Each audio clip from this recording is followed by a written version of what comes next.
ఇది ఎలక్షన్‌గా మీకెక్కడన్నా కనిపించిందా మొన్న జరిగిన ఎలక్షన్?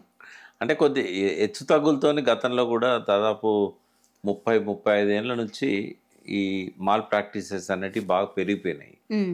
ఇవి ఎప్పటినుంచో ఉన్నాయి. ఎలక్షన్స్ పుట్టినప్పటి నుంచి కూడా కొంత అక్కడక్కడ ఇట్లాంటివి జరగడము ఇవి మనం చూసాం. నేను 78లో జనతా పార్టీ వచ్చినప్పుడు కూడా నేను చూసా అప్పుడు. ఎమర్జెన్సీ తర్వాత. మొదటిసారి నాకు ఓటు హక్కు వచ్చింది. అప్పుడు కొంతమంది గొడవ పడుతుంటారు. మా ఓటు ఎవరో వేసిపోయిండ్రు అని చెప్పి. అప్పుడు నేను జస్ట్ 21 ఇయర్స్.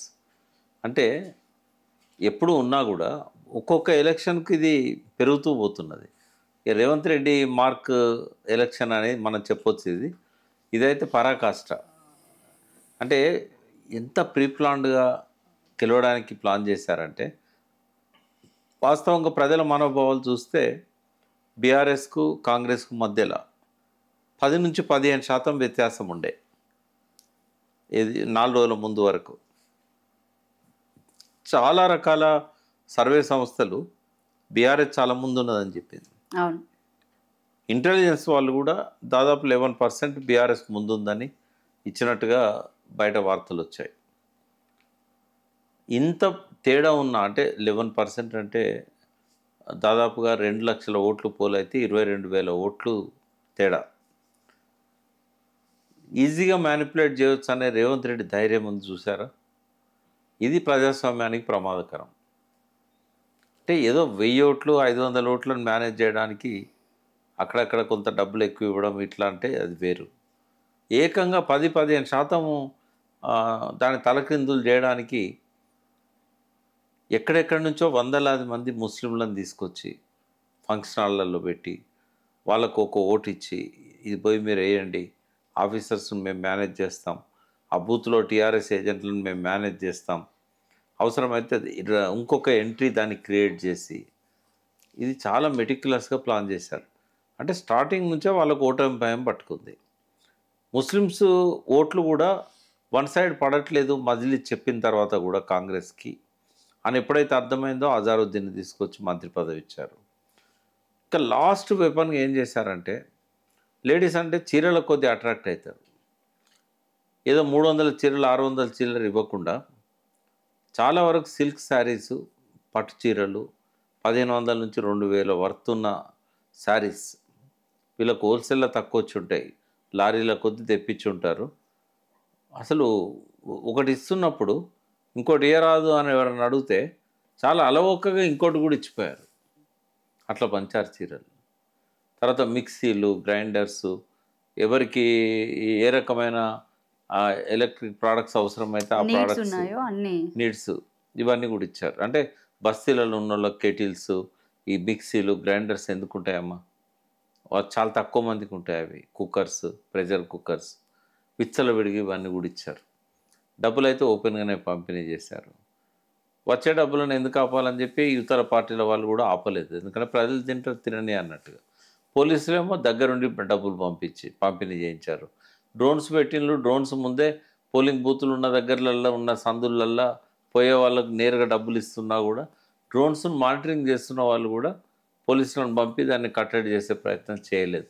చాలా విచ్చలవిడిగా 2,500 ఒక ఓటుకి, ఒకవేళ తీసుకోవద్దా ఎవరైనా తీసుకోకపోతే అక్కడ పడేసిపోవడం.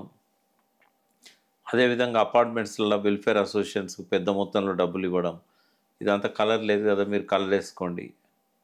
ఇట్లా రాత్రికి రాత్రి మ్యానిపులేట్ చేశారు. ఒక 2 రాత్రులు వరుసగా మ్యానిపులేట్ చేశారు. ఒకవేళ ఇది గెలిచినా కూడా నైతికంగా ఇది కాంగ్రెస్కి ఇది గెలుపు కాదు. కొన్ని పాజిటివ్ పాయింట్స్ ఏంటంటే వాళ్ళ క్యాండిడేట్ కొద్దిగా ప్లస్ అయ్యిండు. ఆ సానుభూతి ఒకటి వచ్చింది నవీన్ యాదవ్ మీద. ఆయన ఏదైతే మూడోసారి ఓడిపోయిండు, ఈసారైనా మనం ఆయన గెలవడానికి మనం హెల్ప్ చేద్దామని ఒక వాదన ఒకటైతే ఎడ్యుకేటెడ్స్లో క్రియేట్ చేయగలిగాడు. ఇట్లాంటి అంశాలు చాలా ఉన్నాయి. తర్వాత చాలామంది నిరాసక్తత వ్యక్తం చేయడం, పోలింగ్కు రాకపోవడం. ఐటీ వాళ్ళంతా ఎక్కువ మంది ఉంటారు ఆ ఏరియాలో. వాళ్ళంతా కూడా వాళ్ళ ఆఫీసులకి వెళ్ళిపోవడం. పోయేటప్పుడు ఓటేసి వెళ్ళిపోతే బాగుండేది. పొద్దున్న లేవగానే ఆ క్యూలను చూసి భయపడి వాళ్ళు ఓటేయకుండా వెళ్ళిపోవడం, మళ్ళీ క్లోజ్ అయ్యే టైంకు రాకపోవడం, ఇట్లాంటివన్నీ కూడా కారణాలు ఉంటాయి. అంటే ఇంత జరుగుతుంటే ఎలక్షన్ కమిషన్ చోద్యం చూస్తూ ఉండిపోయిందా అలాగా? ఓ పక్క నుంచి డబ్బులు ఎలక్షన్ కమిషన్ మేనేజ్ చేశారు. చంద్రబాబుకు మోడీ పూర్తిగా సరెండర్ అయ్యాడు. రేవంత్ రెడ్డి చంద్రబాబు మనిషి. ఇంకా ఏం చేసినా పట్టించుకోవద్దనే ఇన్ఫర్మేషన్స్ ఇప్పుడు ఆర్ఎస్ ప్రవీణ్ కుమార్ గారు ప్రెస్ మీట్లో చెప్పారు. ఏదో విజిల్ అని ఒక యాప్ ఉంటుందట. ఎక్కడెక్కడనైతే ఇట్లాంటి మాల్ ప్రాక్టీసెస్ ఉన్నాయో ఫోటో తీసి అప్లోడ్ చేయొచ్చు. అది పనిచేస్తలేదని చెప్పినా కూడా మా చేతిలో ఏముండదు, మీరు ఎలక్షన్ కమిషన్ ఆఫ్ ఇండియాకి ఫిర్యాదు చేసుకోండి అని చెప్పి అబ్జర్వర్లకు చెప్పినా పట్టించుకోలేదు. అంటే 24 గంటల ముందే చెప్పారు వాళ్ళు ఇవన్నీ. ఇప్పుడు డబ్బు కట్లు దొరకడం కానివ్వండి, ఒక అడ్వకేట్‌కి ఒక ₹1,00,000 దొరికింది ఫర్ ఎగ్జాంపుల్ చెప్తున్నాను మీకు.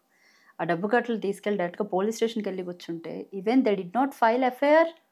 అవును. చేయాలి కదా, చేయలేదు. చేయలేదు. ఇప్పుడు అదే మనీ తీసుకొని ఎలక్షన్ కమిషన్ ఆఫీస్‌కెళ్ళి కంప్లెయింట్ చేస్తే what they will do sir? Complaint చేశారు కదమ్మా. ఇప్పుడు 24,000 దొంగోట్లు నమోదు చేశారని కేటీఆర్ గారు చాలా రోజుల ముందు హ్మ్. ప్రచారం జరుగుతున్న సమయంలోనే, హ్మ్. ఇప్పుడు 3 వారాలు 4 వారాలు అయి ఉంటుంది ఆయన చెప్పి, ఏం పట్టించుకున్నారు? వాళ్ళకి సమయం సరిపోలేదా వెరిఫై చేయడానికి? ఒక్క ఇంట్లో 150 ఓట్లు 130 ఓట్లు ఉన్నాయి, అలా వాళ్ళు ఎవరు లేరు, వాళ్ళ ఇంటి మీద ఉన్నాయి, ఇవన్నీ దొంగ ఓట్లే, ముందే చేర్పించారు, చాలా ప్లాన్ చేశారు వాళ్ళు. ఓట్ చోరీ గురించి నేషనల్ వైస్‌గా రాహుల్ గాంధీ ఇంత పెద్ద ఎత్తున మాట్లాడుతున్నప్పుడు, ఇక్కడ జూబ్లీ హిల్స్‌లో ఈ చిన్న కాన్స్టిట్యుయెన్సీలో ఇంత పెద్ద ఎత్తున ఓట్ చోరీ కనిపిస్తుంటే why he is not talking?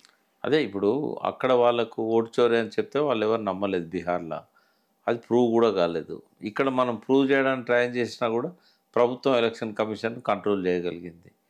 చాలా తప్పులు చేశారు. ఇది ఒకవేళ నవీన్ యాదవ్ పొరపాటున గెలిచినా కూడా నా దృష్టిలో అయితే ఆయన ఓడిపోతారనే ఉంది. ఈ సర్వేలు అప్పటికప్పుడు చేసిన సర్వేలలో కొంత కరెక్ట్ రిజల్ట్ వచ్చే అవకాశం లేదు.